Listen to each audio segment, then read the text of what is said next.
Olá, tudo bem? O tema de hoje é muito importante. Eu tenho uma pergunta a fazer. Para onde a pessoa vai depois que morre? Existe vida após a morte? Hoje você vai saber a verdade sobre a morte. Ninguém consegue fugir dela. Infelizmente, essa é uma realidade da vida de todos os seres vivos do planeta Terra. Por mais rápido que alguém corra ou tente evitá-la, em algum momento a morte alcança o ser humano. Mas apesar do desespero que a ideia da morte pode causar no ser humano, há uma esperança. E ela está na Bíblia.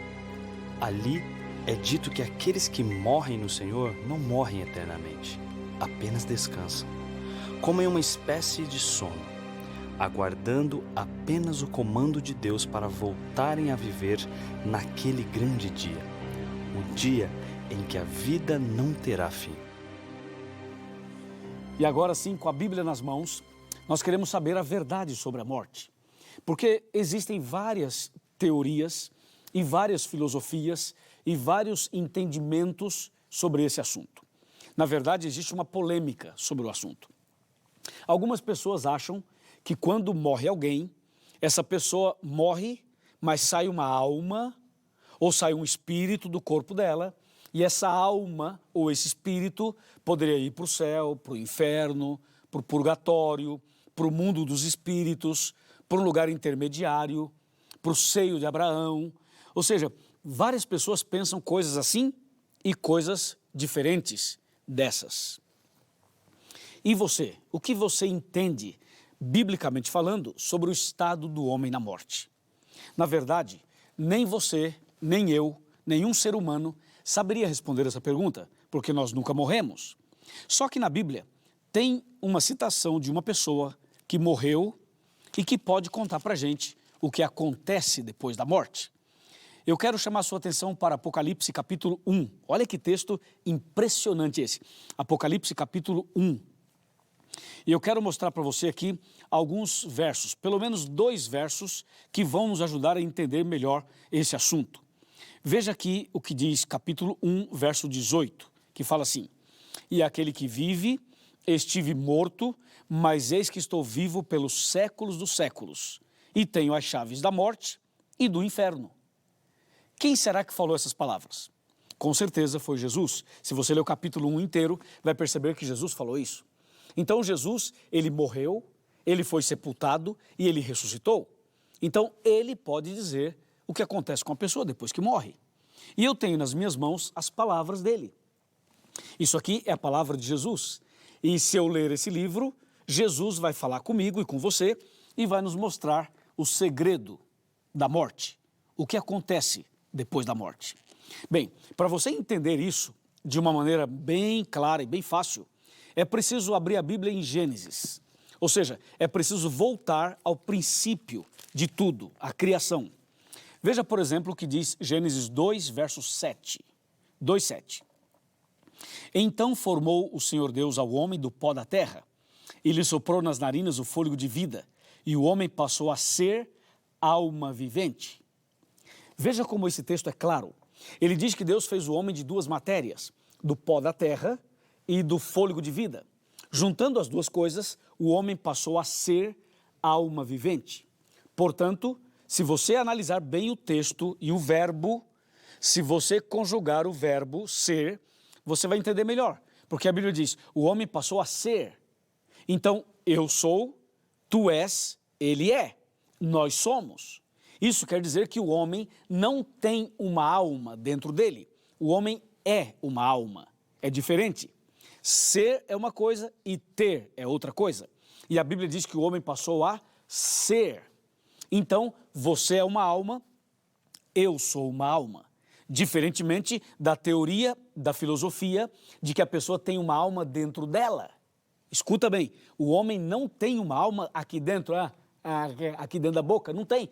Pode olhar lá dentro de qualquer pessoa, não tem alma, coisa nenhuma. Você é uma alma, eu sou uma alma, o ser humano é uma alma.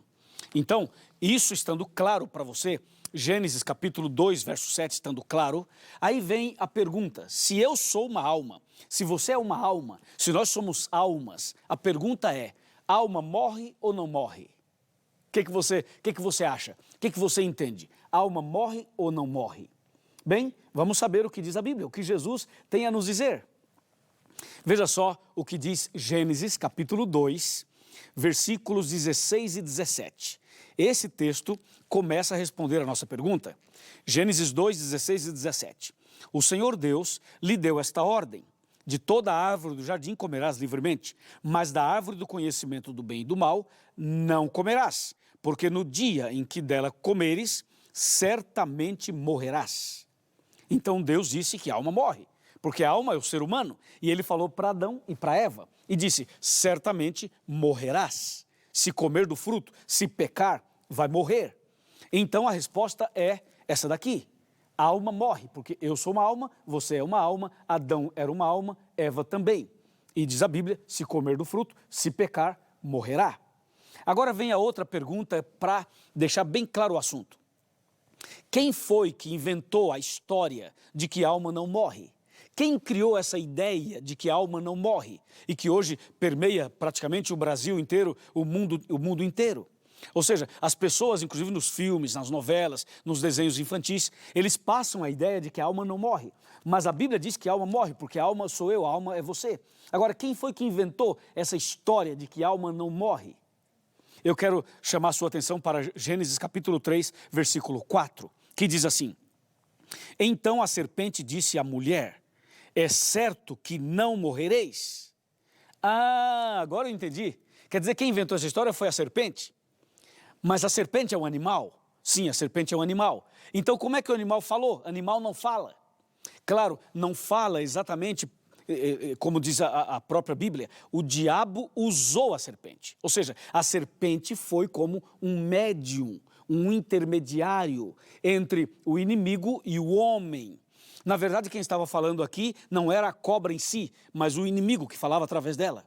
E foi o inimigo que inventou essa história de que a alma não morre. E hoje muitas pessoas, milhares e milhões de pessoas, acreditam na doutrina da serpente.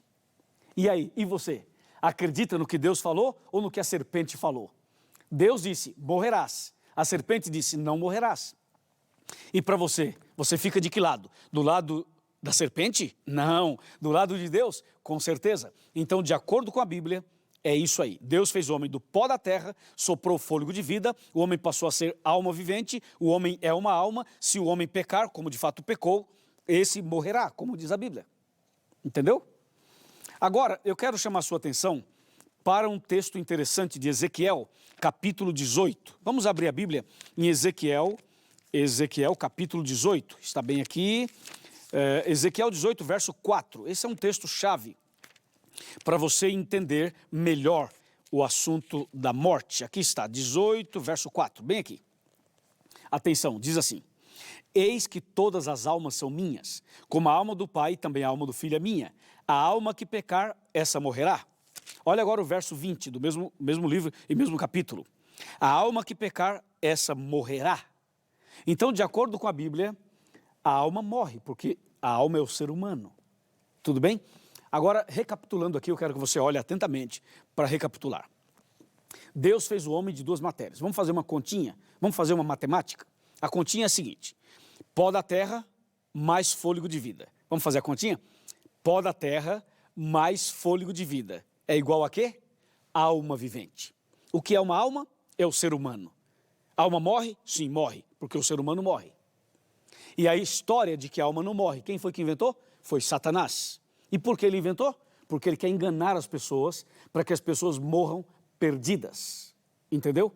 Por isso que ele inventou essa história de que a alma não morre. Então a pessoa não se preocupa em se preparar, não se preocupa em andar com Deus, porque a pessoa pensa assim, bom, se eu morrer um dia, eu terei uma segunda chance, eu vou para o céu, ou eu vou para um outro lugar, e a minha alma poderá ser purificada.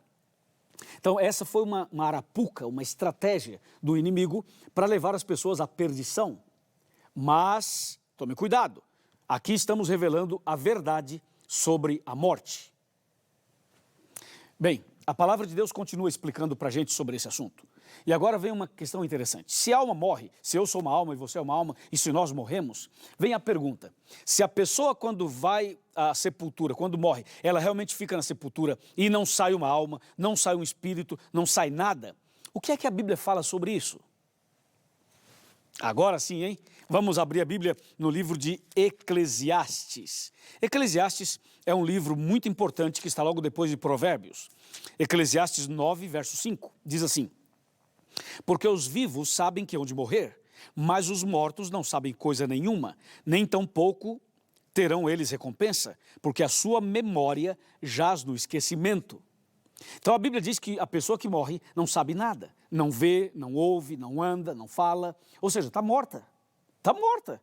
Então, essa história de que a pessoa morreu, mas está vivendo no céu, morreu, mas está vivendo no purgatório, morreu, mas está, quem sabe, aparecendo à noite para alguém, apareceu numa sessão, apareceu num pai de santo, apareceu não sei do quê. Essa história não é bíblica, não é verdadeira, não é de Deus. Isso é todo um engano, toda uma mentira que o inimigo inventou. Entende? E agora tem uma outra coisa, hein? Se tudo isso que falam por aí não está certo, eu pergunto, e a doutrina da reencarnação? Estaria certa? Porque tem gente que acredita que nasceu uma criança no Brasil e que essa criança poderia ter sido um faraó do Egito, e aí voltou e nasceu e reencarnou no Brasil. Eu nunca ouvi tanto absurdo na minha vida como esse. A Bíblia é clara em dizer que isso não é verdade. Quer ver? Veja Eclesiastes 9, verso 6. Fala assim, ó: amor, ódio e inveja, para eles já pereceram. Para sempre não tem eles parte em coisa alguma do que se faz debaixo do sol. Você viu? Esse texto aqui joga por terra a teoria da reencarnação. Porque o texto fala que as pessoas que morrem, elas não voltam e não têm parte em coisa alguma do que se faz debaixo do sol. Ficou claro isso para você? Bom, eu quero falar mais sobre esse assunto, mas eu gostaria de sentar aqui na minha cadeira para a gente conversar sobre esse assunto de maneira mais detalhada, para que fique bem claro definitivamente o assunto para você. Vamos sentar aqui, você já está sentado aí na sua casa, quem sabe no seu estudo bíblico. Agora vem cá, chega perto, eu quero te mostrar um texto que está no livro de Jó. O livro de Jó. Olha como esse texto aqui ajuda a entender. Jó capítulo 7, versos 9 e 10. Diz assim: tal como a nuvem se desfaz e passa, aquele que desce à sepultura jamais tornará a subir, nunca mais tornará a sua casa, nem o lugar onde habita o conhecerá jamais. Pronto, isso aqui definiu tudo. A pessoa quando morre, ela não volta, não aparece em casa, não aparece à noite, não aparece por aí, não fica se manifestando aqui, ali e acolá. Morreu, morreu, fica na sepultura. Aí você pergunta: pastor, e aí acabou tudo? Sim, acabou. Mas e aí, não tem esperança? Não, peraí, tem esperança. Sabe o que é que diz em João 11, 25 e 26? Jesus prometeu a ressurreição. Jesus disse: eu sou a ressurreição e a vida. Quem crê em mim, ainda que esteja morto, viverá. E todo aquele que vive, crê em mim, não morrerá eternamente. Você entendeu? Em outras palavras, a pessoa quando morre vai para a sepultura, mas um dia ela vai ressuscitar. E de acordo com João 5, 28 e 29, no dia da volta de Jesus, os justos ressuscitarão, transformados, perfeitos, e serão levados para o céu. E depois do milênio, os ímpios ressuscitarão. Claro que não ressuscitarão perfeitos, e nem para a vida eterna. Ressuscitarão para receber a condenação eterna. Mas a verdade é que toda pessoa que morre, seja ela boa ou má, ela vai para a sepultura. E um dia todos irão ressuscitar. Uns para a vida eterna, outros para a condenação eterna. Ficou claro isso para você? Então, a partir de hoje, não fique aí assustado com esse negócio de alma, de espírito. Não fique assustado com essas coisas. A partir de hoje, confia no Senhor. E Jesus, quando morreu na cruz e foi sepultado, perceba que ao terceiro dia ele ressuscitou, e a ressurreição de Jesus é a garantia de que aquele que morre em Cristo também ressuscitará. Entende? Essa é a nossa garantia, essa é a nossa certeza. É isso que a Bíblia Sagrada nos ensina. E tem um detalhe importantíssimo. Jesus, quando ressuscitou, ele ressuscitou algumas pessoas com ele. E essas pessoas são chamadas de primícias, dos que dormem, dos que morrem.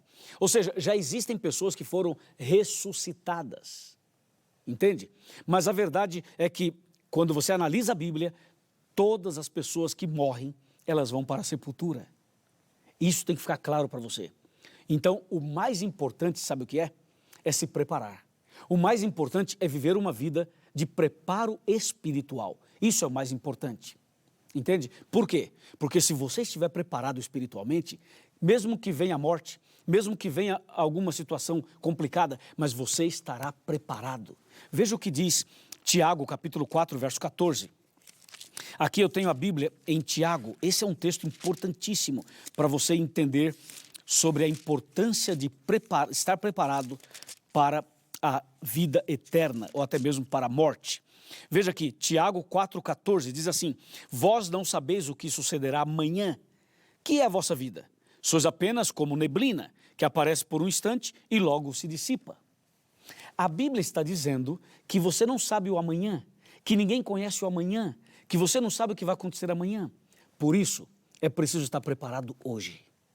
Existem 3 acontecimentos na vida humana que são certos, mas Deus não revelou o dia nem a hora desses acontecimentos. O primeiro é o dia da morte, o segundo é o dia do fechamento da porta da graça e o terceiro é o dia da volta de Jesus. Nós sabemos que essas 3 coisas irão acontecer, mas o dia ninguém sabe. Você não sabe quando vai morrer, eu também não. Por isso, nós precisamos mais do que nunca se preparar. Precisamos mais do que nunca entregar a vida a Jesus. Agora, enquanto você está vivo. Estou falando para alguém que está enfermo. Estou falando para alguém que já passou pelo vale da sombra da morte. Estou falando para alguém que tem passado por tribulações. Meu amigo, minha amiga, Deus está dando uma chance para você. Mais um dia de vida, mais uma semana, mais um mês, mais um ano. Aproveite esse momento. Aproveite para entregar a sua vida a Jesus. Aproveite para sepultar todos os pecados passados e para começar uma vida nova.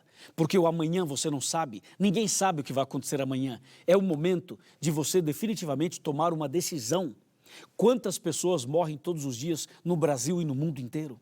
E eu pergunto, será que essa multidão de pessoas que morrem, será que essas pessoas morrem preparadas? Será que essas pessoas morrem em Cristo? Será que elas estão entregando a vida a Jesus em tempo de misericórdia e de graça? Eu posso dizer para você que muitas delas morrem perdidas e muitas morrem salvas. E você está preparado? E você está preparada? Está pronto? Não apenas para o dia da morte, mas para o dia da volta de Jesus? Então, meu amigo, esse é o momento de você confirmar essa decisão maravilhosa de servir a Deus, de andar com Jesus. Então, antes da morte física, você tem que morrer para o pecado, abandonar o pecado, abandonar os vícios, abandonar a transgressão, abandonar essa vida de viver deliberadamente. É preciso agora começar a assumir um compromisso com Deus. Entende? Faça o curso bíblico até o final. E agora, quando terminar esse tema, procure a igreja adventista, procure o pastor, diga para ele: pastor, eu estudei sobre a morte com o pastor Luiz, eu quero saber mais, eu quero conhecer mais. E a igreja vai te receber de braços abertos. E você vai ser uma pessoa cheia do conhecimento e da graça de Deus. Amém? Está disposto? Está disposta? Está preparada? Está preparado? Muito bem, meus parabéns. Então agora eu quero fazer uma oração por você e por sua família. Vamos orar. Querido Pai Celestial, muitíssimo obrigado por esse tema. A tua palavra é clara ao dizer que a pessoa quando morre vai para a sepultura, mas também ela é clara ao dizer sobre a ressurreição. E nós sabemos que quando Jesus voltar, todos os justos ressuscitarão. E ressuscitarão para a vida eterna. E os ímpios somente depois dos 1000 anos, mas para a perdição eterna. Senhor, aqui está esse homem, aqui está essa mulher, aqui está essa pessoa que está decidida a começar hoje uma vida nova. Ó Pai, abençoa esta casa, abençoe esta família, ajude essa pessoa a entender definitivamente esse tema e que a partir de agora essa pessoa realmente decida de verdade a nascer de novo e a começar uma vida nova com Cristo Jesus. Eu o entrego em tuas mãos, em nome do Senhor Jesus. Amém.